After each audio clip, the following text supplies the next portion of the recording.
RM1,6 triliun, 48 bulan, dan 60% populasi belia. Kini, satu peristiwa yang menggegarkan dan bakal mencorakkan masa depan Arab Saudi sedang berlaku. Projek bandar baharu terbesar dalam sejarah, selepas hanya 2 tahun pembinaannya, telah bertukar menjadi satu malapetaka negara. Apabila rumah lewat disiapkan, sentimen rakyat akan berubah. Apabila sentimen rakyat berubah, kerajaan akan goyah. Dalam keadaan terdesak ini, Arab Saudi telah memilih keberkesanan kos dari China berbanding kehebatan teknologi Malaysia. Pada zahirnya, keputusan itu kelihatan amat rasional. Namun, apa yang melanda Arab Saudi kini bukanlah sebuah bandar yang siap dibina, tetapi bangunan-bangunan retak yang hodoh dan kren-kren yang terhenti. Mengapakah Arab Saudi terpaksa kembali mencari Malaysia? Mari kita selami lebih dalam di sebalik perubahan haluan ini. Dimanapun anda mendengar, jangan lupa untuk melanggan dan menyukai. Angka-angka di skrin terus meningkat tanpa henti. Kadar pertumbuhan populasi belia sebanyak 4.2%, kadar pemilikan rumah 47%, dan purata umur perkahwinan yang lewat 1.3 tahun setiap tahun. Jawapannya hanya satu. Jika 1,8 juta unit rumah tidak dapat dibekalkan dalam tempoh 48 bulan, golongan belia di negara ini tidak akan menunggu lagi. Dan pada saat golongan belia berpaling tadah, kepercayaan terhadap institusi diraja juga akan turut runtuh. Perhitungan ini amat jelas. Selamat pagi, saya Majid Al-Faisal. Saya adalah Timbalan Menteri Hal Ehwal Bandar dan Perumahan Arab Saudi yang bertanggung jawab ke atas bidang paling sensitif dalam projek Wawasan 2030, yaitu bekalan perumahan. Di atas meja saya sentiasa ada 3 perkara: laporan dasar diraja, data tinjauan pendapat belia, dan carta kemajuan pembinaan. Jika ketiga-tiga ini tidak selari, saya tidak boleh tidur lena. Selama 15 tahun yang lalu, saya berpegang pada prinsip ini. Bercakap dengan angka, menilai dengan angka, dan bertanggung jawab dengan angka. Hari itu juga tidak terkecuali. Dari tingkat 12 pejabat saya di tengah-tengah bandar Riyadh, saya dapat melihat kren-kren yang tidak henti-henti bekerja di bawah cuaca panas yang melebihi 50 darjah Celcius. Namun, pemandangan itu langsung tidak menenangkan saya. Malah, saya berasa gelisah. Masalahnya bukan kelajuan.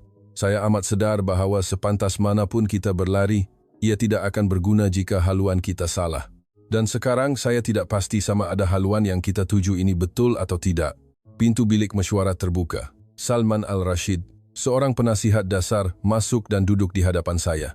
Salman adalah orang yang paling cepat mengesan suhu politik, menjadi penghubung antara pihak istana dan pegawai pelaksana.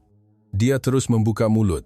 Katanya, pihak istana amat bimbang dengan keputusan tinjauan pendapat terbaru, terutamanya penurunan kepercayaan kerajaan sebanyak 11% dalam kalangan belia berumur 25 hingga 35 tahun berbanding suku tahun lalu telah menimbulkan reaksi yang luar biasa di peringkat atasan.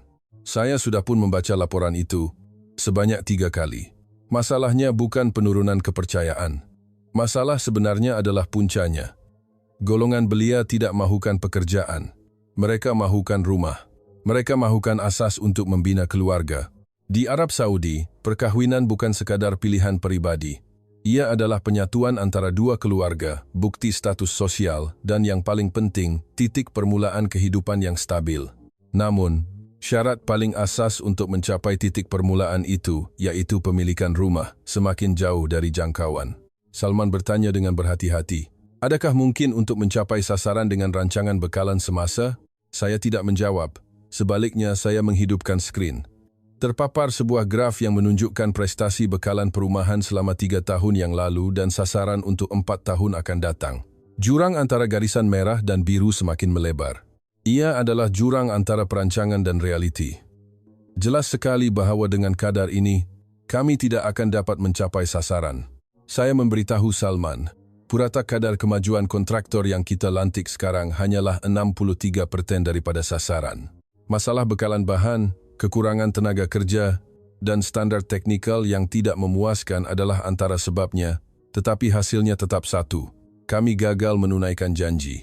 Dan kekecewaan golongan belia terhadap kerajaan yang mungkir janji bukan lagi sekadar rungutan, tetapi telah bertukar menjadi kemarahan.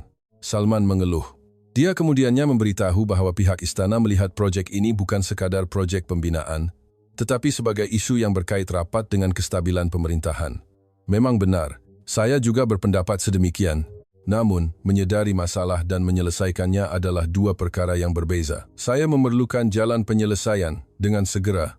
Telepon saya berdering. Menteri di talian. Beliau mengarahkan saya untuk menyediakan pelan kontingensi akhir untuk laporan kepada pihak istana esok. Saya menjawab baik, tetapi pen di tangan saya terhenti di atas kertas kosong. Adakah pelan kontingensi itu wujud? Apa yang kami perlukan sekarang adalah sesuatu yang hampir mustahil, seperti keajaiban. Saya memandang keluar tingkap. Bandar yang berdiri di atas padang pasir ini tidak wujud 50 tahun yang lalu. Minyak ditemui, wang datang, dan impian menjadi besar. Lalu terbinanya semua ini. Dan sekarang, kami sedang mengimpikan satu lagi impian. Masa depan selepas minyak. Sebuah negara di mana golongan belia boleh menaruh harapan, wawasan 2030 yang menjadi tumpuan dunia. Namun, untuk merealisasikan impian, ia bergantung pada angka. Belanjawan, jadwal, tenaga kerja, bahan-bahan, semuanya perlu selari. Skrin komputer saya masih memaparkan graf yang sama. Saya menekan kalkulator untuk mengisi jurang itu. Hasilnya menunjukkan bahwa sasaran bekalan bulanan perlu dinaikkan sebanyak 1,8 kali ganda. Adakah ia mungkin? Kelihatannya tidak realistik. Kontraktor sedia ada, sudah pun beroperasi pada kapasiti maksimum dan tidak mampu menampung jumlah tambahan. Saya meneliti semula minit mesyuarat 6 bulan yang lalu. Perkara yang sama berulang setiap minggu, kelewatan kemajuan, lebihan budget, masalah kualiti. Pengurus tapak memberikan pelbagai alasan, dan saya pula berulang kali mendesak. Namun, tiada apa yang berubah. Sistem itu sendiri telah mencapai hadnya. Sekeping gambar di atas meja menarik perhatian saya. Ia adalah gambar yang diambil 3 tahun lalu pada hari perasmian Projek Wawasan 2030. Saya kelihatan tersenyum sambil memegang penyodok bersama-sama dengan kenamaan dari istana. Ketika itu, segalanya kelihatan mungkin. Bajet Rm1.6 triliun, pembinaan bandar baharu bertaraf dunia, dan dasar yang memberi harapan kepada golongan belia. Namun, realitinya berbeza. Wang sahaja tidak dapat menyelesaikan semua masalah. Saya menggosok muka. Saya letih, tetapi tidak boleh berehat. Dalam laporan kepada pihak istana esok, saya perlu memberikan jawaban yang jelas. Apakah masalahnya? Apakah jalan penyelesaiannya? Dan bilakah ia dapat diselesaikan? 3 soalan ini memerlukan jawaban. Saya kembali meneliti data. Angka tidak menipu. 5 juta belia, 1,8 juta unit rumah, dan baki 48 bulan. Jika ketiga-tiga angka ini tidak selari, masa depan negara ini akan terancam. Dan tanggung jawab itu terletak sepenuhnya di bahu saya. Tiba-tiba saya tersedar. Ini bukan masalah pembinaan. Ini adalah masalah kelangsungan hidup. Perumahan bukan sekadar tempat tinggal. Ia adalah masa depan golongan belia, maruah keluarga, dan keabsahan kerajaan. Tanpa rumah, tiada perkahwinan. Tanpa perkahwinan, institusi keluarga akan runtuh. Apabila institusi keluarga runtuh, masyarakat akan goyah. Dan pada saat masyarakat goyah, institusi diraja juga pasti akan turut terjejas. Saya mengambil pen dan mula mencatat. Masalah utamanya jelas, mencari cara untuk mendapatkan kelajuan dan kualiti pada masa yang sama. Namun jalan penyelesaiannya tidak kelihatan. Sistem sedia ada tidak mungkin berkesan dan kami memerlukan kaedah baharu. Saya belum tahu apakah kaedah itu, tetapi saya mesti mencarinya. Sudah lewat jam 11 malam barulah saya meninggalkan pejabat. Lorong itu kosong, hanya bunyi tapak kaki saya yang bergema. Semasa menuruni lift, saya berfikir, mulai esok, segalanya mesti berubah. Cara yang sama tidak boleh diteruskan lagi. Di tempat letak kereta, sambil menaiki kereta, saya memandang pemandangan malam Riyadh. Berjuta-juta lampu berkelipan. Setiap satu lampu itu adalah rumah seseorang, kehidupan seseorang. Dan di dalam kegelapan yang belum diterangi, terdapat 1,8 juta keluarga muda yang menantikan rumah. Saya perlu memberi mereka jawaban. Bila, bagaimana, dan seberapa cepat? Sambil menghidupkan enjin, saya berjanji pada diri sendiri, saya akan mencari jalan penyelesaian dalam minggu ini, walau dengan apa cara sekalipun. Ini bukan lagi soal pilihan, tetapi soal kelangsungan hidup. Keesokan paginya, saya tiba awal di bilik mesyuarat. Di atas meja tersusun portfolio syarikat-syarikat pembinaan yang telah kami kaji selama 5 tahun yang lalu. Eropa, Amerika Syarikat, Jepun, China, Malaysia, sehinggalah India, kesemua syarikat pembinaan utama dunia ada di situ. Menjelang laporan kepada pihak istana, saya perlu menyenarai pendek calon rakan kongsi akhir, masa suntuk. Kontrak perlu ditandatangani dalam tempoh sebulan dan kerja-kerja pembinaan perlu dimulakan dalam tempoh 3 bulan. Saya menolak fail syarikat-syarikat Eropah ke tepi terlebih dahulu. Syarikat dari Jerman dan Perancis, walaupun hebat dari segi teknologi, harganya juga tinggi. Kos per meter persegi adalah 23 kali ganda bajet kami. Walau sebaik mana pun kualitinya, kami tidak mempunyai wang untuk membina 1.8 juta unit rumah. Syarikat-syarikat Amerika juga sama. Mereka kurang pengalaman dalam projek di Timur Tengah dan kurang memahami iklim padang pasir. Jepun pula teliti, tetapi masalahnya adalah kelajuan. Purata tempoh pembinaan mereka adalah 1.5 kali ganda lebih lama daripada yang kami perlukan. Satu persatu fail diketepikan dan akhirnya hanya tinggal 3 fail di atas meja. China, India, dan Malaysia. Saya mengambil fail Malaysia. Di kulitnya tercetak logo 3 buah syarikat pembinaan besar. Nama-nama yang sudah tidak asing lagi. Di Arab Saudi, tiada pegawai kerajaan yang tidak mengenali syarikat-syarikat pembinaan Malaysia. Saya menutup fail itu. Perhitungan di kepala saya sudah selesai. Malaysia tidak mampu menampung skala yang kami perlukan. Kekuatan mereka adalah teknologi, bukan kuantiti. Mereka sesuai untuk projek premium, tetapi tidak untuk bekalan besar-besaran. Pintu bilik mesyuarat terbuka. Penasihat Salman masuk. Dia melihat fail-fail di atas meja saya dan menunjuk ke arah fail Malaysia. "Adakah Anda telah mengecualikannya daripada pertimbangan?" tanyanya. Saya mengangguk. Salman kelihatan terkejut. Dia berkata, "Tahap teknologi syarikat-syarikat pembinaan Malaysia telah meningkat dengan pesat akhir-akhir ini." Katanya, ada kaedah yang dipanggil kaedah pasang siap, di mana komponen-komponen pasang siap dibuat di kilang dan dipasang di tapak. Tambahnya lagi, ia cepat dan kualitinya seragam. Malah, mereka juga mempunyai teknologi bandar pintar. Saya tersenyum. Bukan kerana kata-kata Salman itu salah, tetapi kerana ia tidak realistik. Saya tahu tentang kaedah pasang siap itu bagus. Tetapi sama ada ia telah terbukti dalam projek berskala besar adalah persoalan yang berbeza. Kami tidak mempunyai masa untuk bereksperimen. Kami memerlukan kaedah yang telah terbukti, pengalaman yang telah terbukti, dan kelajuan yang telah terbukti. Saya menjelaskan kepada Salman, Malaysia pastinya telah maju. Saya juga tahu bahawa mereka bukan lagi syarikat-syarikat dari tahun 70-an, tetapi kita mempunyai 2 masalah. Pertama, Malaysia tidak mempunyai rekod membina 300,000 unit rumah sekaligus. Kedua, kita sudah terlalu mengenali Malaysia. Salman bertanya balas, "Mengapa terlalu mengenali menjadi masalah?" Saya memandang keluar tingkap dan perlahan-lahan menjawab, "Malaysia yang kita kenali adalah Malaysia 40 tahun yang lalu. Pekerja-pekerja yang rajin dan tekun, rakan kongsi yang menurut perintah. Tetapi sekarang, kita tidak memerlukan rakan kongsi seperti itu. Kita memerlukan game changer, rakan kongsi yang inovatif dan mampu mengubah peraturan." Salman menggelengkan kepalanya. Sambil itu, dia berkata bahawa saya memandang rendah terhadap Malaysia. Katanya, "Jika dilihat pada projek-projek yang diperoleh Malaysia di Timur Tengah baru-baru ini, tahap teknologinya adalah bertaraf dunia. Terutamanya, pengalaman pembinaan dalam persekitaran padang pasir adalah lebih banyak berbanding negara lain. Saya akui, Malaysia memang hebat. Tetapi hebat dan sesuai untuk kami adalah 2 perkara yang berbeza. Sekarang kita bukan mencari yang terbaik. Kita mencari yang terpantas, yang paling banyak pengalaman membina. Dan itu bukan Malaysia." Salman bertanya, "Jadi siapa?" Saya membuka fail Cina. Angka-angka menceritakan segalanya. Rekod pembinaan 1 juta unit rumah setahun, pengalaman membina lebih daripada 50 buah bandar baharu di Afrika dan Asia Tenggara, dan yang paling penting, harganya, 70% daripada harga Malaysia. Saya berkata kepada Salman, ini bukan soal emosi, tetapi soal angka. Malaysia negara yang baik, rakan kongsi yang baik. Tetapi pada saat ini, saya yakin jawapan yang kita perlukan ada pada China. Salman tidak lagi membantah. Dia hanya bertanya dengan senyap, "Adakah Anda benar-benar yakin? Adakah tidak mengapa jika membuat keputusan hanya berdasarkan kelajuan dan harga?" Saya menjawab tanpa teragak-agak, "Saya yakin. Angka tidak menipu. Dan angka-angka di hadapan saya sekarang menunjukkan arah yang jelas." Mesyuarat bermula. Timbalan menteri dan pengarah-pengarah utama duduk di tempat masing-masing. Saya memulakan pembentangan saya.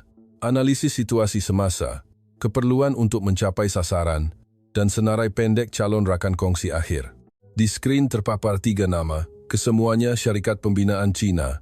Seorang pengarah bertanya, adakah negara lain tidak dipertimbangkan? Saya memberikan jawaban yang telah saya sediakan. Eropah mempunyai masalah kos, Amerika Syarikat kurang pengalaman, dan Jepun mempunyai masalah kelajuan. Jelas saya. Kemudian, timbalan menteri bertanya, bagaimana dengan Malaysia? Saya berhenti sejenak, dan dengan tenang menjawab, Malaysia adalah rakan kongsi yang sudah kita kenali. Mereka telah menunjukkan prestasi cemerlang pada masa lalu, tetapi tidak sesuai dengan skala yang kita perlukan sekarang. Kita menghormati kelebihan Malaysia, tetapi berdasarkan ciri-ciri projek ini, kita telah membuat pertimbangan bahawa ada rakan kongsi yang lebih sesuai. Timbalan menteri mengangguk. Sambil itu, dia bertanya, bagaimana dengan hubungan diplomatik dengan Malaysia? Saya memberikan jawapan yang telah saya sediakan. Hubungan dengan Malaysia akan terus dikekalkan dan akan ada peluang kerjasama dalam projek-projek lain. Cuma, projek perumahan ini, di mana skala dan kelajuan menjadi keutamaan, kita perlu memilih rakan kongsi yang paling sesuai. Suasana mesyuarat menjadi tenang. Kebanyakan hadirin bersetuju dengan pandangan saya. Wujud satu persefahaman bahawa Malaysia adalah rakan kongsi yang baik, tetapi bukan untuk kali ini. Akhirnya, keputusan muktamad dibuat. Kajian teliti akan dijalankan ke atas 3 buah syarikat pembinaan Cina dan rakan kongsi akhir akan dipilih dalam tempoh sebulan. Selepas mesyuarat, saya tinggal seorang diri. Sambil memandang keluar tingkap, saya berfikir, adakah saya telah membuat keputusan yang betul? Angka-angkanya jelas. Cina mengatasi dari semua segi, kelajuan, kuantiti, dan harga. Tetapi mengapa hati saya tidak tenang? Saya menggelengkan kepala. Emosi perlu diketepikan. Selama 15 tahun, itulah yang telah saya pelajari. Menilai dengan angka, membuat keputusan dengan logik, dan mengabaikan emosi. Sekarang pun sama. Keputusan saya adalah rasional dan mempunyai asas yang kukuh. Saya memasukkan fail Malaysia ke dalam laci. Ia tidak lagi diperlukan. Saya hanya menyimpan fail Cina dan mengemas yang lain. Sekarang adalah masa untuk melangkah ke hadapan. Tiada masa untuk terikat dengan kenangan lalu. Petang itu saya menerima mesej daripada Salman. Ringkas sahaja isinya, Majid, saya harap anda betul. Saya tidak membalas. Sebaliknya, saya menyemak semula data. Angka-angka itu masih menunjukkan jawapan yang sama. Tetapi ketika itu saya tidak tahu. Keangkuhan yang paling berbahaya bukan datang dari kejahilan, tetapi dari khayalan. Kami percaya kami mengenali Malaysia. Jadi kami tidak memilih mereka. Tetapi sebenarnya, kami langsung tidak mengenali Malaysia. Atau lebih tepat lagi, kami hanya mengenali Malaysia 40 tahun yang lalu. Seminggu kemudian, saya menyambut delegasi syarikat pembinaan Cina. Ia berlangsung di sebuah bilik mesyuarat hotel terkemuka di Riyadh. Dari tingkap, saya dapat melihat tapak pembinaan Bandar Baharu yang terbentang di seberang padang pasir. Saya tiba awal untuk membuat pemeriksaan terakhir. Rakan kongsi akhir akan diputuskan dalam mesyuarat hari ini. Di tangan saya terdapat helaian kriteria penilaian, kelajuan, harga, dan keupayaan mengendalikan kuantiti. Pada pukul 10 pagi, pintu bilik mesyuarat terbuka. Seorang lelaki berkot hitam masuk. Liu Wei, Ketua Operasi Timur Tengah Syarikat Pembinaan milik Kerajaan Cina yang terbesar. Di belakangnya, 10 orang pembantu mengikut, masing-masing membawa portfolio tebal. Liu Wei menghulurkan tangan untuk berjabat. Jabatannya erat, dan matanya penuh dengan keyakinan. Pembentangan bermula. Dari slide pertama lagi, Liu Wei menunjukkan angka. Dalam 10 tahun yang lalu, mereka telah membina 120 juta unit rumah di Cina. Purata 12 juta unit setahun. Dia menukar slide sambil berkata, 1.8 juta unit yang dikehendaki oleh Arab Saudi adalah kuantiti yang biasa bagi kami. Malah, kami mempunyai pengalaman mengendalikan jumlah yang lebih besar secara serentak. Saya mula mencatat. Angka-angka itu mengagumkan. Tetapi pasaran domestik Cina dan projek di Timur Tengah adalah 2 perkara yang berbeza. Saya bertanya, berapa banyak pengalaman pembinaan di persekitaran padang pasir yang anda ada? Li Wei menjawab serta-merta. Kami telah membina 23 buah bandar baharu di Afrika dan menyiapkan 31 projek di Asia Tenggara. Pembinaan dalam cuaca panas, lembap, dan persekitaran ekstrem sudah terbukti.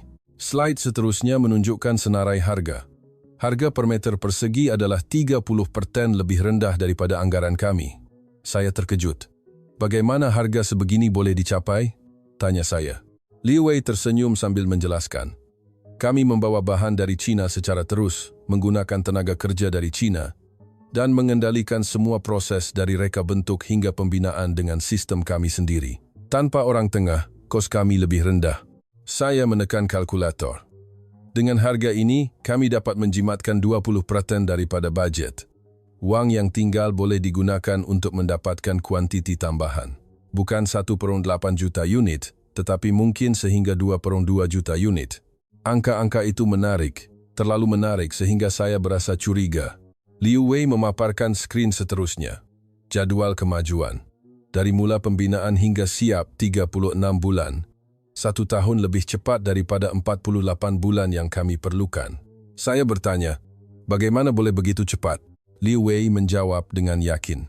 Kami menggunakan kaedah pembinaan serentak. Kami bahagikan kepada 10 kawasan dan bekerja pada masa yang sama, menjadikannya 10 kali lebih cepat daripada proses tunggal. Saya mengangguk. Secara teori ia betul, tetapi secara praktikal ia berisiko. Mengurus 10 kawasan secara serentak memerlukan keupayaan penyelarasan yang luar biasa. Bekalan bahan, penempatan tenaga kerja, kawalan kualiti, semuanya perlu selari dengan sempurna. Saya bertanya, bagaimana jika berlaku masalah di satu kawasan? Liu Wei menjawab dengan tenang. Sistem kami direka untuk mengelakkan masalah daripada berlaku. Semua proses diseragamkan dan hanya perlu mengikut manual. Dia memaparkan carta di skrin. Ia adalah kadar penyiapan projek-projek mereka yang lalu. 90-87%. Saya terpaksa mengaku. Angka tidak menipu. Liu Wei berkata, kualiti boleh disesuaikan, tetapi kelajuan adalah peluang. Jika kita terlepas saat ini, kita tidak akan dapat mengejarnya lagi. Saya bersetuju dengan kata-katanya. Kami berada dalam tetingkap peluang, dan tetingkap itu sedang tertutup dengan cepat. Mesyuarat tamat. Liu Wei menghulurkan tangan untuk berjabat sambil berkata, mari kita cipta sejarah bersama. Mari kita jadikan impian Arab Saudi satu kenyataan. Saya menyambut tangannya. Jabatan yang erat, jabatan yang penuh keyakinan. Tetapi sebaik sahaja saya keluar ke koridor, Salman sudah menunggu. Dia melihat riak wajah saya dan bertanya, sudah buat keputusan? Saya mengangguk. Salman bertanya lagi, adakah Anda benar-benar yakin? Bagaimana dengan kawalan kualiti? Saya menjawab, kriteria kualiti akan dinyatakan dengan jelas dalam kontrak, dan kami akan menjalankan pemeriksaan secara berperingkat. Salman menggelengkan kepalanya. Sambil itu dia berkata, Majid, pemeriksaan dibuat selepas masalah berlaku. Yang utama adalah memastikan masalah tidak berlaku. Saya faham kebimbangan Salman, tetapi sekarang tiada pilihan lain. Kami hanya ada China. Mereka jauh lebih unggul dari segi kelajuan dan harga, dan rekod prestasi mereka juga mencukupi. Tiada alternatif lain. Saya berkata kepada Salman, risiko boleh diuruskan. Tiada rakan kongsi yang sempurna, yang penting adalah mencapai matlamat. Salman tidak berkata apa-apa lagi. Dia hanya mengangguk. Keesokan harinya, saya melaporkan kepada Timbalan Menteri. Saya akan meneruskan kontrak dengan syarikat pembinaan China. Timbalan Menteri meneliti data penilaian. Dia memeriksa angka-angka satu persatu dan kemudian meluluskannya. Laporan kepada pihak istana dijadwalkan pada minggu hadapan. Saya kembali ke pejabat dan meneliti draft kontrak. Dokumen itu disediakan oleh pasukan undang-undang. Fasal-fasalnya padat. Jadwal kemajuan, kriteria kualiti, penalti, prosedur penyelesaian pertikaian, semuanya dinyatakan. Saya berasa lega. Saya percaya kontrak itu akan melindungi kami. Tetapi jauh di dalam laci meja saya, masih ada fail syarikat pembinaan Malaysia.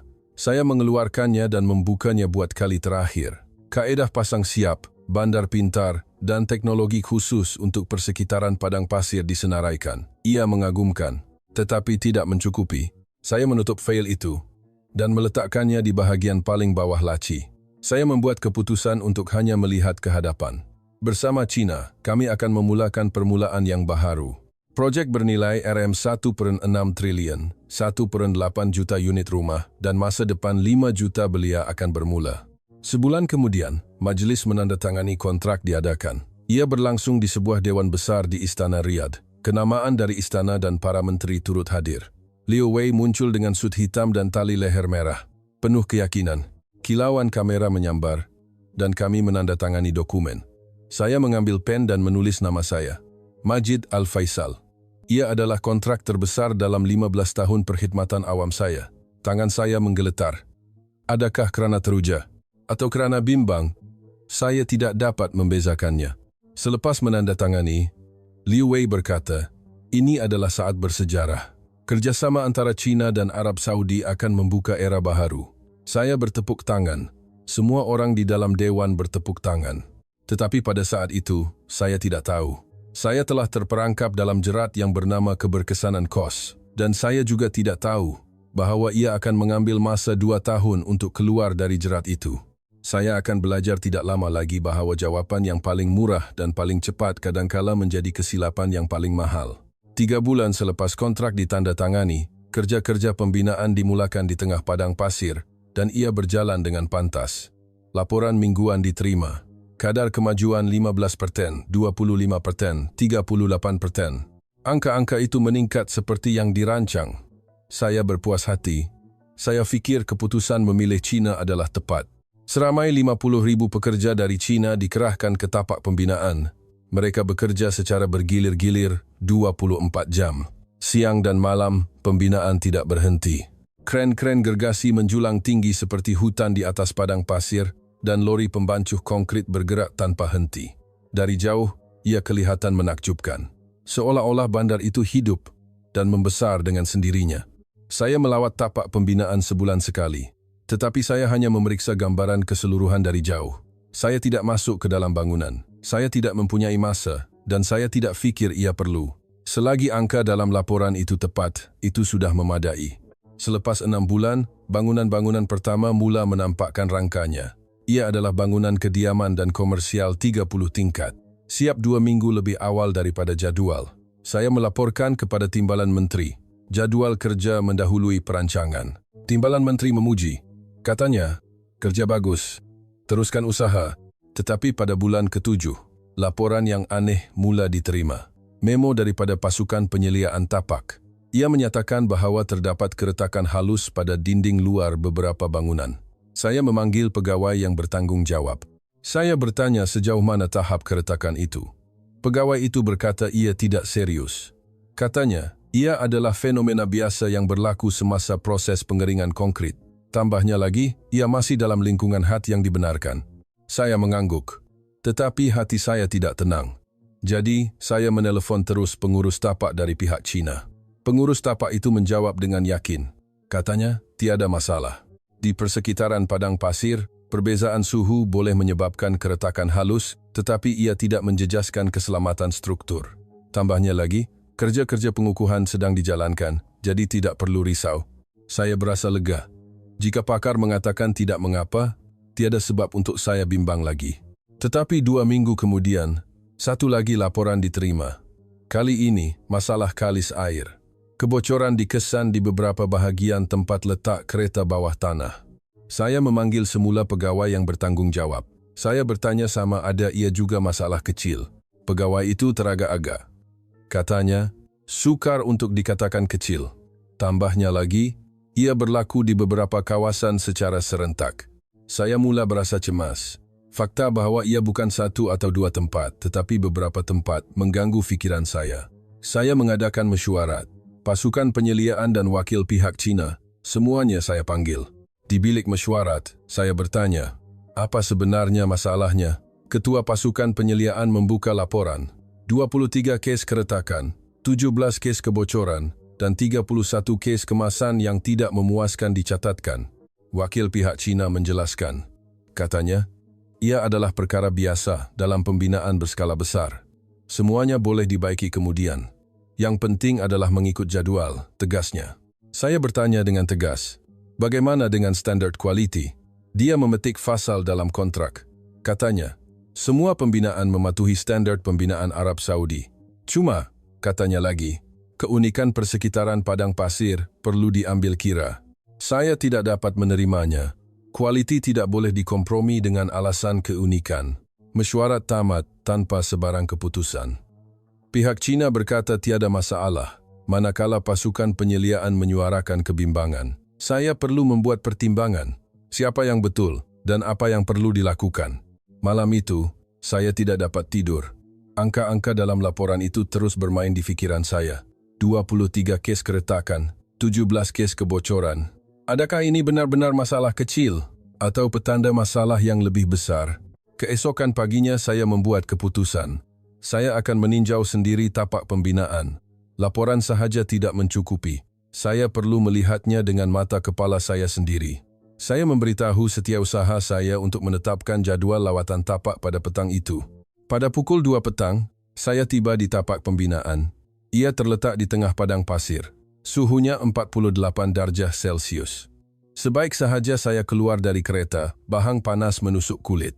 Di sebalik cermin mata hitam, saya melihat bangunan-bangunan gergasi, berpuluh-puluh bangunan 30 tingkat berbaris. Pengurus tapak menyambut saya. Dia menghulurkan topi keselamatan sambil berkata, "Bahaya, sila berhati-hati." Saya memakai topi keselamatan dan mengikutnya masuk ke dalam bangunan. Di dalamnya sejuk, sistem pendingin hawa sedang berfungsi. Kami menaiki lift ke tingkat 15. Pintu terbuka dan sebuah koridor kelihatan. Tetapi ada sesuatu yang aneh. Dindingnya bergaris-garis. Garis-garis halus yang tidak teratur. Saya mendekatinya dan menyentuhnya dengan tangan. Ia adalah keretakan. Lebih dalam daripada yang saya sangkakan. Kuku saya boleh masuk ke dalamnya. Saya berpaling kepada pengurus tapak. "Adakah ini keretakan halus?" tanya saya.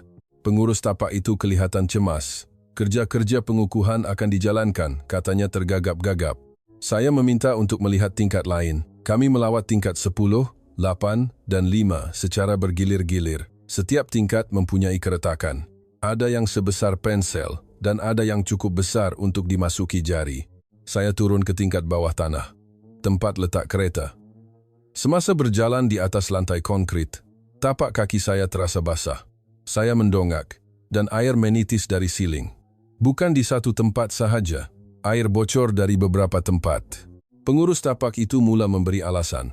Katanya, ia tidak dapat dielakkan kerana kelajuan, kekurangan tenaga kerja, dan masalah bekalan bahan. Tetapi saya tidak mahu mendengar alasan. Saya perlukan jalan penyelesaian. Saya menghabiskan 4 jam meninjau tapak pembinaan. Saya memeriksa 10 buah bangunan. Setiap bangunan mempunyai masalah. Hanya tahapnya sahaja yang berbeza, tetapi tiada satu pun bangunan yang sempurna. Dalam perjalanan pulang ke pejabat, saya tidak dapat berkata apa-apa. Saya terkejut. Realiti sangat berbeza dengan angka dalam laporan.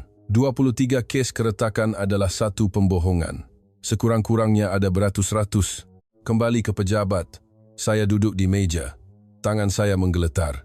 Sama ada kerana marah atau cemas, saya tidak tahu. Di luar tingkap, saya melihat bandar Riyadh. Ia kelihatan seperti bandar biasa. Tetapi di seberang padang pasir, terdapat bangunan-bangunan yang penuh dengan keretakan. Saya berfikir, ini bukan bandar, ini istana pasir. Istana pasir yang akan runtuh jika hujan, dan beratus-ratus ribu belia akan berpindah ke istana pasir itu. Telepon saya berdering, menteri di talian. Saya tidak menjawab. Saya tiada apa-apa untuk dilaporkan sekarang. Atau lebih tepat lagi, saya tidak mempunyai keberanian untuk melaporkan. Saya takut untuk mengakui bahawa rakan kongsi yang saya pilih telah menyebabkan keadaan ini. Saya membuka laci. Fail Malaysia yang saya letakkan di bahagian paling bawah masih ada di situ. Saya tidak mengeluarkannya. Menyesali masa lalu tidak berguna sekarang. Yang penting adalah apa yang perlu dilakukan selepas ini. Tetapi saya sudah tahu, masalah ini tidak akan selesai dengan sekadar pengukuhan. Sesuatu yang lebih mendalam dan lebih kompleks telah bermula. Keesokan paginya, saya memanggil Liu Wei. Mesyuarat tergempar. Saya tidak boleh lagi membiarkan apa yang saya saksikan di tapak pembinaan semalam. Di bilik mesyuarat, saya, Timbalan Menteri, Ketua Pasukan Penyeliaan, dan Pasukan Undang-Undang sedang menunggu. Udaranya tegang. Pada pukul 10 pagi, Liu Wei tiba. Masih dengan riak wajah yang penuh keyakinan. Dia tersenyum sambil menghulurkan tangan untuk berjabat. Saya tidak menyambutnya. Saya menyuruhnya duduk. Barulah dia sedar bahawa ada sesuatu yang tidak kena. Saya meletakkan gambar-gambar yang saya ambil di tapak pembinaan semalam di atas meja. keretakan pada dinding, kebocoran pada siling, pagar yang goyang, dan jubin yang tertanggal, semuanya terpapar dengan jelas. Liu Wei melihat gambar-gambar itu dan mengangguk, seolah-olah dia sudah menjangkakannya. Saya bertanya, adakah ini menepati standar kualiti yang dinyatakan dalam kontrak? Liu Wei terdiam seketika. Kemudian dia membuka mulut. Kita perlu mengambil kira keunikan persekitaran padang pasir, katanya. Cuaca panas yang melebihi 50 darjah dan perbezaan suhu 30 darjah antara siang dan malam memberi kesan kepada mana-mana bangunan. Saya bertanya balas, jadi mengapa Anda tidak memberitahu sebelum menandatangani kontrak? Persekitaran padang pasir adalah syarat yang diketahui sejak awal lagi. Liu Wei menjawab, kami tahu, cuma teori dan amalan berbeza. Sebenarnya, apabila kami melaksanakannya, ia lebih sukar daripada yang dijangkakan. Timbalan menteri mencelah. Jadi bagaimana Anda akan menyelesaikannya? Tanyanya. Liu Wei mengeluarkan satu bundel dokumen. Ia adalah pelan pengukuhan, pembaikan keretakan, rawatan kalis air, pembinaan semula, dan penggantian bahan kemasan disenaraikan. Jangka masa yang dianggarkan adalah 6 bulan. Saya membuat pengiraan. 6 bulan bermakna keseluruhan jadual akan tertangguh. Kami perlu menyiapkan semuanya dalam tempoh 48 bulan. Dan kami sudah kehilangan 6 bulan. Saya bertanya, bagaimana dengan jadwal? Liu Wei menjawab, kami akan mengejarnya dengan kerja serentak. Kerja-kerja pengukuhan dan pembinaan bangunan baharu akan dijalankan secara serentak. Saya menggelengkan kepala. Masalah sekarang bukan kelajuan, tetapi kualiti, kata saya. Kualiti terjejas kerana kelajuan, tegas saya. Riak wajah Liu Wei menjadi tegang. Dia berkata dengan nada yang sedikit tajam, Tuan Timbalan Menteri Majid, apa yang kami janjikan semasa kontrak adalah kelajuan. Matlamatnya adalah untuk membekalkan kuantiti yang banyak dengan cepat dan murah. Kualiti penting, tetapi kita perlu memikirkan keutamaan. Saya tidak percaya. Sekarang kualiti dianggap sebagai pilihan. Saya membantah, kelajuan dan kualiti boleh wujud serentak, tidak perlu mengorbankan salah satu. Liu Wei ketawa. Ketawa yang sinis. Dia berkata, secara idealnya, ya, tetapi realitinya berbeza.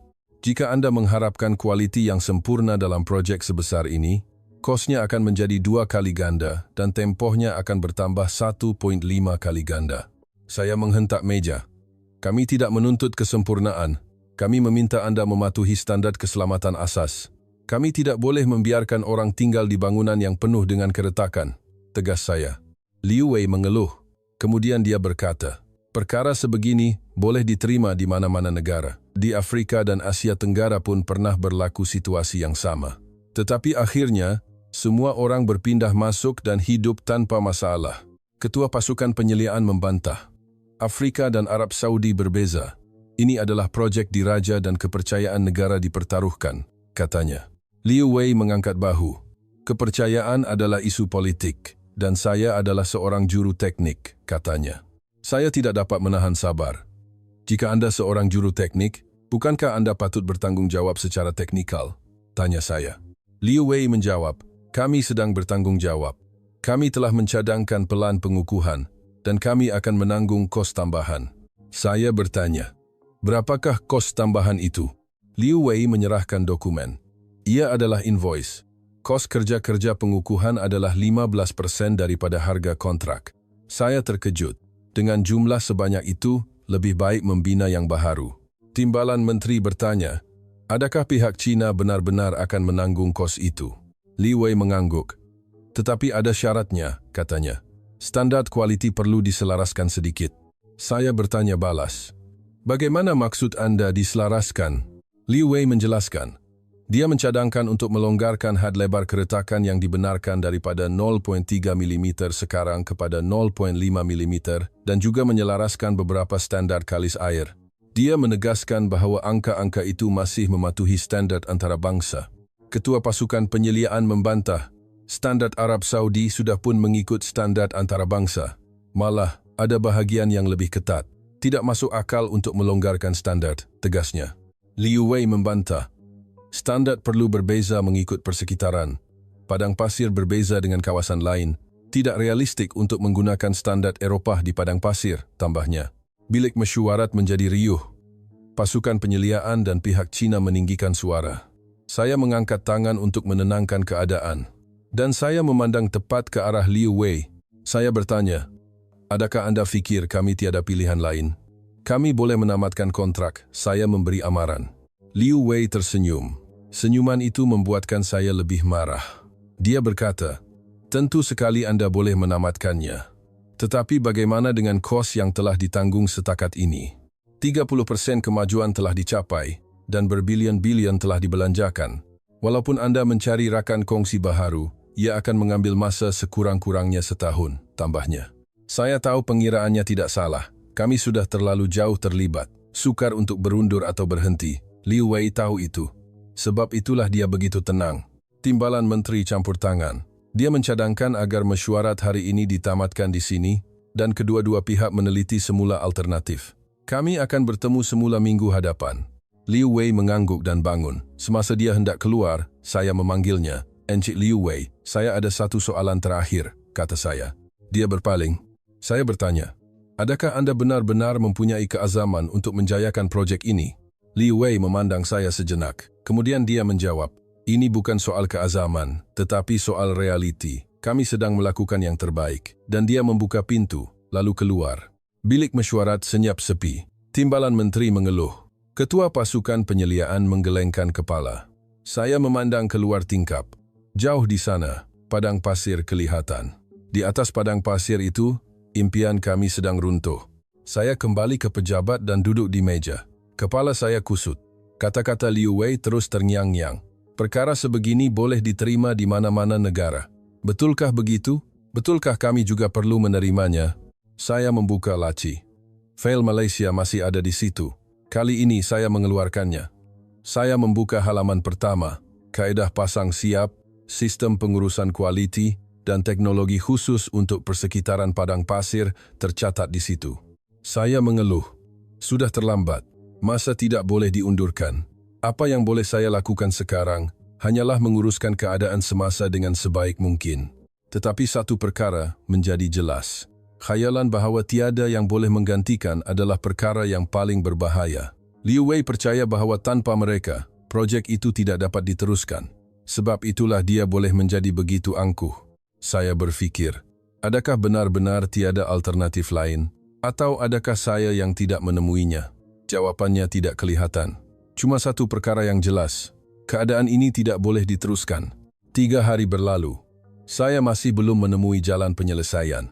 Mesyuarat seterusnya dengan Liu Wei akan berlangsung dalam 2 hari lagi, tetapi saya tidak mempunyai sebarang kad di tangan. Sama ada menerima tuntutan pihak Cina atau menghentikan keseluruhan projek. Hanya ada 2 pilihan. Petang itu, Salman datang ke pejabat saya. Dia membawa sebuah fail. Riak wajahnya serius. Saya bertanya, ada apa? Salman meletakkan fail itu di atas meja saya sambil berkata, Anda perlu lihat ini. Saya membuka fail itu. Laporan projek Iraq. Tajuknya Bandar Baharu Bismillah. Saya mengangkat kepala. Apa kaitannya Iraq sekarang? Tanya saya. Salman menjawab dengan tenang. Baca sampai habis.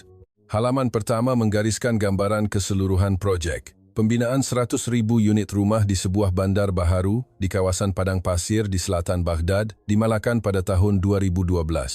Kontraktornya adalah sebuah konsortium syarikat pembinaan Malaysia. Saya mengangkat kening. Malaysia? Saya menyelak halaman seterusnya. Catatan keadaan pada tahun 2014. ISIS menyerang Iraq dan ancaman menghampiri kawasan sekitar Baghdad. Kebanyakan syarikat asing telah menarik diri. Tetapi syarikat pembinaan Malaysia tetap tinggal. Saya tidak percaya. Semasa perang pembinaan diteruskan? Salman mengangguk. Ya, katanya. Malah kadar kemajuan dikekalkan, tambahnya. Saya terus membaca. Catatan tahun 2015 mengandungi maklumat yang lebih mengejutkan. Serangan mortar ISIS menyebabkan peluru jatuh, berhampiran tapak pembinaan. Tetapi pihak Malaysia telah menyusun semula zon selamat dan meneruskan pembinaan. Saya menutup fail itu dan memandang Salman. Adakah ini benar? Tanya saya. Salman menjawab, ini adalah rekod rasmi kerajaan Iraq. Saya sendiri pada mulanya sukar untuk mempercayainya, tetapi saya telah menyemak pelbagai sumber.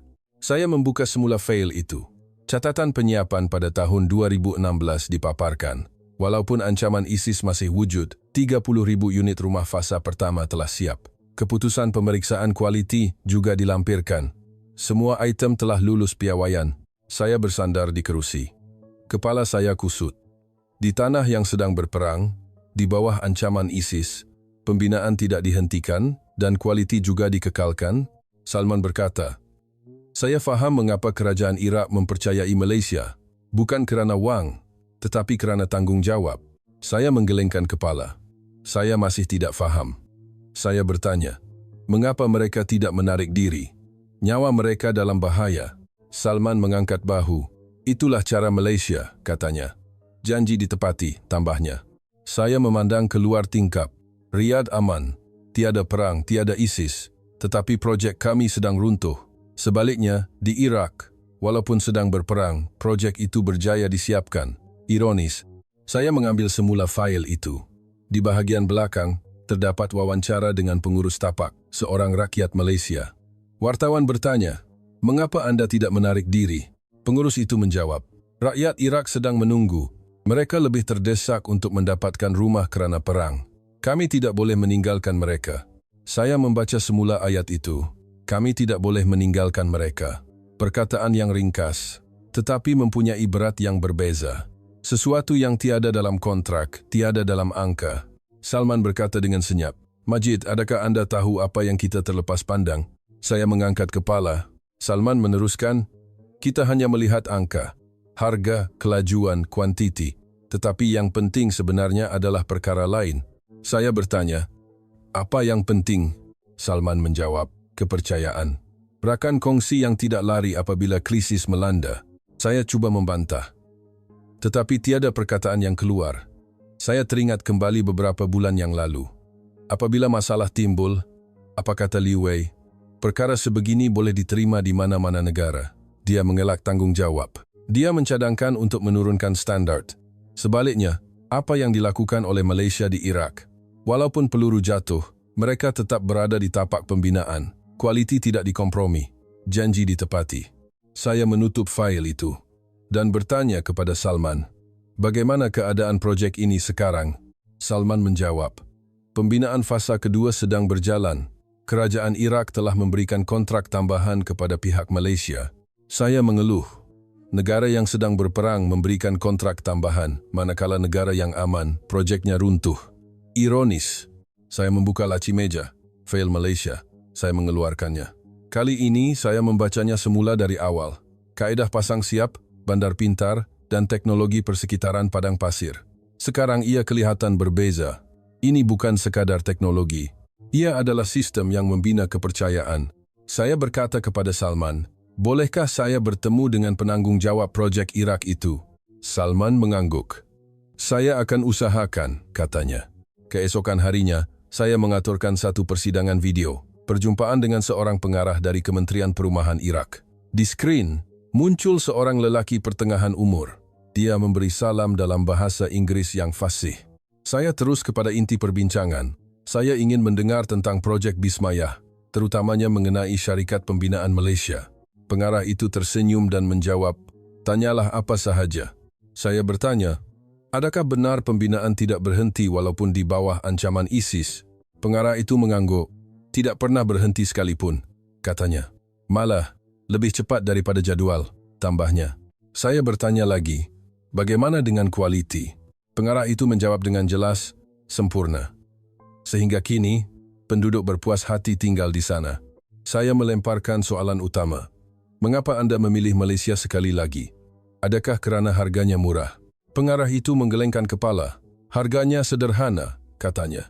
"Ada sebab lain kami memilih mereka," katanya lagi. Saya menunggu. Pengarah itu berkata, "Kerana kepercayaan. Dalam keadaan krisis, satu-satunya rakan kongsi yang tidak lari adalah Malaysia. Itu lebih penting daripada harga," tegasnya. Selepas mesyuarat, saya merenung skrin untuk seketika. Di skrin hitam, wajah saya terpantul, kelihatan letih. Tetapi pandangan mata saya sudah berbeza. Saya sedar, alternatif yang saya cari selama ini sebenarnya sudah ada di situ sejak awal lagi. Malaysia. Bukan Malaysia tahun 70-an, tetapi Malaysia masa kini. Malaysia yang tidak berhenti walaupun di medan perang. Malaysia yang menepati janji, Malaysia yang membina kepercayaan. Saya menelefon Salman.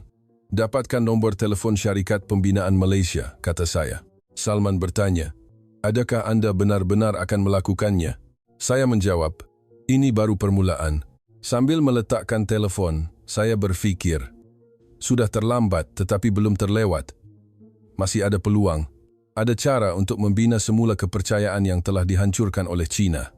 Di luar tingkap, padang pasir kelihatan. Di atas padang pasir itu, impian yang musnah terhampar. Tetapi sekarang, saya rasa ia boleh dibina semula, bersama dengan orang-orang yang tidak berhenti walaupun di medan perang. Seminggu kemudian, saya duduk di lobi sebuah hotel. Ia adalah sebuah hotel terkemuka di Riyadh. Saya dijadwalkan bertemu dengan Ketua Operasi Timur Tengah sebuah syarikat pembinaan Malaysia. Saya berasa gemetar. Pertemuan ini mungkin peluang terakhir saya. Tepat pada pukul 10 pagi, seorang lelaki masuk ke lobi. Encik Ahmad, Ketua Projek Timur Tengah, Syarikat Pembinaan Malaysia. Dia memakai sut kelabu yang sederhana, berbeza dengan penampilan Liu Wei yang mewah. Saya bangun dan menghulurkan tangan untuk berjabat. Encik Ahmad menyambut jabatan tangan saya sambil memberi salam dengan senyap. Dia kelihatan seperti seorang yang tidak banyak bercakap. Kami bergerak ke bilik mesyuarat. Saya terus kepada inti perbincangan. Saya ingin mendengar tentang projek Bismayah di Iraq. Encik Ahmad mengangguk. Tanyalah apa sahaja, katanya. Saya mengeluarkan soalan yang telah saya sediakan. Mengapa anda tidak menarik diri walaupun diancam oleh ISIS? Encik Ahmad berfikir sejenak dan kemudian menjawab, kerana kami telah berjanji.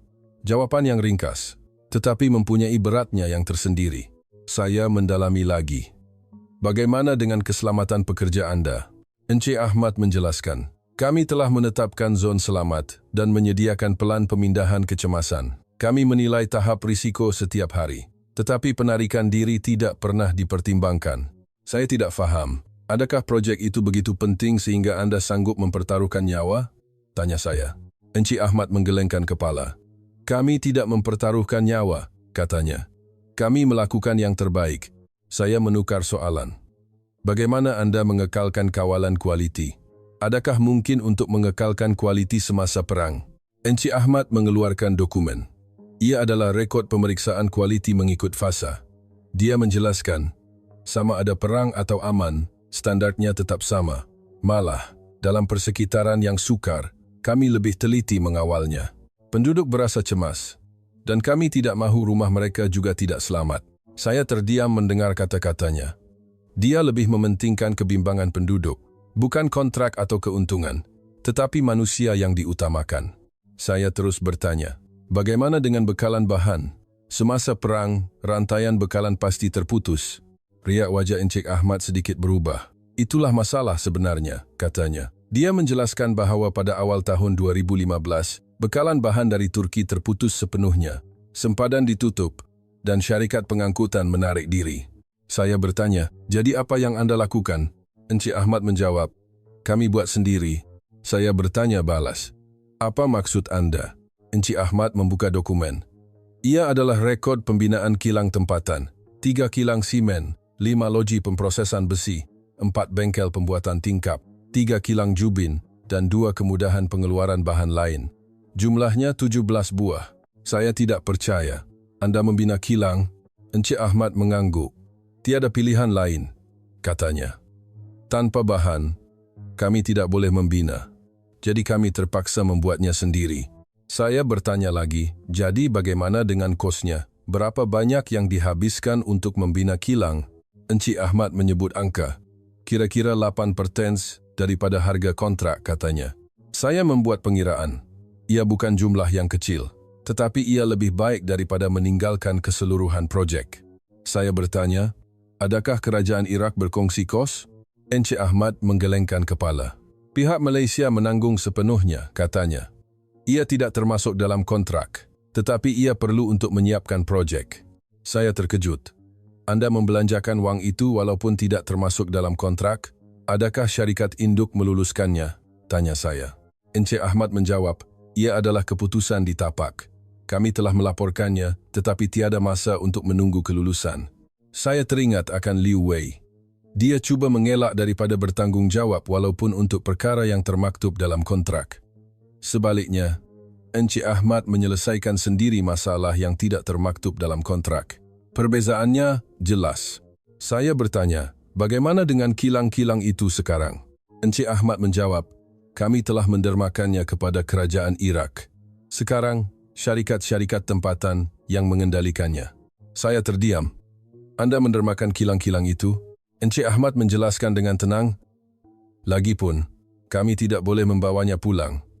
Kami membuat keputusan bahawa lebih baik meninggalkannya di sana. Saya faham, ini bukan sekadar membina bangunan. Ia adalah mencipta ekosistem, bukan membina bandar, tetapi membina sistem. Saya melemparkan soalan utama. Jika situasi yang sama berlaku di Arab Saudi, apa yang akan Anda lakukan? Encik Ahmad berfikir sejenak. Kemudian dia menjawab, kami akan melakukan perkara yang sama. Saya bertanya secara spesifik, bagaimana jika bekalan bahan terputus? Encik Ahmad menjawab, kami akan mempertimbangkan pengeluaran tempatan. Bagaimana jika tenaga kerja tidak mencukupi? Kami akan melatih mereka. Bagaimana jika tiada teknologi? Kami akan memindahkannya. Saya bertanya satu lagi soalan. Siapakah yang akan menanggung semua kos itu? Encik Ahmad menjawab dengan jelas. Jika perlu, kami akan menanggungnya. Menyiapkan projek adalah keutamaan. Saya tidak dapat menyembunyikan rasa terkejut saya. Ini bukan perniagaan. Ini adalah satu keyakinan. Saya bertanya, mengapa Anda sanggup berbuat demikian? Encik Ahmad menjawab dengan ringkas, itulah cara kami. Selepas mesyuarat, kami keluar ke lobi. Encik Ahmad menghulurkan kad perniagaannya. Sambil menerima kad itu, saya berkata, saya akan menghubungi Anda. Encik Ahmad menunduk hormat dan berlalu pergi. Saya memerhatikan belakangnya untuk seketika. Dia seorang yang tidak banyak bercakap, tidak menonjol, tetapi boleh dipercayai. Dia kelihatan seperti orang yang akan menepati janji. Di dalam kereta dalam perjalanan pulang ke pejabat, saya berfikir, apakah perbezaan antara China dan Malaysia? Dari segi angka, China lebih unggul. Harga dan kelajuan, China lebih baik. Tetapi ada satu perkara yang berbeza, keupayaan menangani krisis. Apabila masalah timbul, China mencadangkan untuk menurunkan standard. Mereka mengelak daripada bertanggung jawab. Sebaliknya, apabila masalah timbul, Malaysia mencipta jalan penyelesaian. Jika tiada, mereka akan membuatnya. Itulah perbezaannya. Saya menelepon timbalan menteri. Saya ada sesuatu untuk dilaporkan, kata saya. Saya telah bertemu dengan syarikat pembinaan Malaysia. Timbalan menteri bertanya, bagaimana? Saya menjawab, saya nampak ada kemungkinan. Saya rasa ada cara untuk menyelamatkan projek ini. Timbalan menteri bertanya dengan berhati-hati, adakah Anda yakin? Saya memandang keluar tingkap. Padang pasir kelihatan. Di atas padang pasir itu terdapat bangunan-bangunan yang runtuh. Tetapi sekarang, saya rasa ia boleh dibina semula. Bersama dengan orang-orang yang membina kilang, walaupun di medan perang.